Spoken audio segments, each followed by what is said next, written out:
శ్రీ శ్రీ బీరప్ప స్వామి సదనం chairman Srisailam కుర్మసత్రం. మేమంతా మా బీరప్ప స్వామి సదనం committee కార్యవర్గం సభ్యులం. మేము ఇక్కడ ఈ సందర్భం ఏంటంటే, ఈ పత్రికా సమావేశం సందర్భం ఏంటంటే, గోరంట్ల మాధవ్ అనే ఎంపీ, ఆంధ్రప్రదేశ్ చెందిన ఎంపీ గారు, కురువ సామాజిక వర్గం చెందిన వ్యక్తి బీరప్ప స్వామి సదనాన్ని బలవంతంగా ఆక్రమించుకున్నాడు.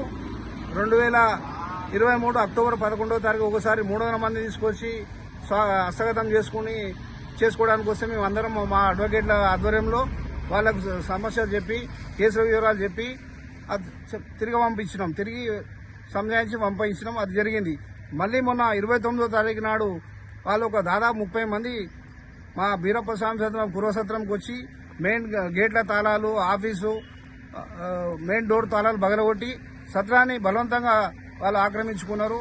ఈ క్రమంలో మేము స్థానిక పోలీస్ స్టేషన్ శ్రీశైలంలో కంప్లైంట్ కూడా చేశాము. ఈవో గారు కూడా చెప్పాము. దేవస్థానం చైర్మన్ కూడా కంప్లైంట్ చేసినాము. కంప్లైంట్ చేసినా కూడా ఎటువంటి సత్వర చర్యలు తీసుకోలేదు. వాళ్ళు లీగల్ గా ఏముందో మేము ప్రొసీడ్ అవుతామని చెప్పారు. వారికి కూడా ధన్యవాదాలు. ఇంకో విషయం ఏంటంటే, ఇక్కడ నంద్యాల ఎస్పీ గారికి దగ్గరికి కూడా ఎందుకు వచ్చినామంటే, మన గోరంట్ల మాధవ్ గారు మమ్మల్ని చర్చలకని పిలిచిండు. నిన్న పొద్దున 11 గంటలకు పిలిచి మా అందరిపైన వాళ్ళ అనుచరులతో మా మీద దాడికి ఉసిగొల్పినాడు.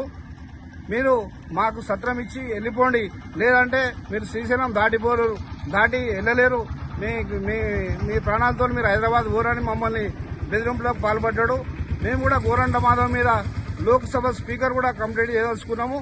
ఆయన సభ్యత్వాన్ని రద్దు చేయాలని, ఒక ప్రజా ప్రతినిధిగా ఉన్న వ్యక్తి, ప్రజలకు సేవ చేయాల్సిన వ్యక్తి, అన్ని వర్గాలకు ఒకే దృష్టిలో చూడాల్సిన వ్యక్తి, మన కులానికి కూడా పెద్ద మనిషి లెక్క ఉండి తప్పులుంటే సరిదిద్దాల్సిన వ్యక్తి, మా కుటుంబ సంఘానికి సంబంధించిన శ్రీశైలంలోని బీరప్ప స్వామి సత్రాన్ని బలవంతంగా లాక్కొని మా సిబ్బందిని బయటికి తోలాడు.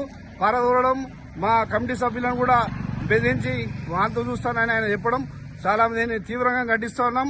తెలంగాణ రాష్ట్ర కుటుంబ సంఘం మన గోరంట్ల మాధవ్ గారి చర్యలను తీవ్రంగా ఖండిస్తా ఉంది. బీరప్ప స్వామి సదనం దాతలు కూడా దీన్ని తీవ్రంగా ఖండిస్తా ఉన్నారు, గర్హిస్తా ఉన్నారు. దీనిపైన లోక్సభ స్పీకర్ కూడా మేము కంప్లైంట్ చేస్తా ఉన్నాం. ఇప్పుడు ఎస్పీ గారు కూడా కంప్లైంట్ చేశాం.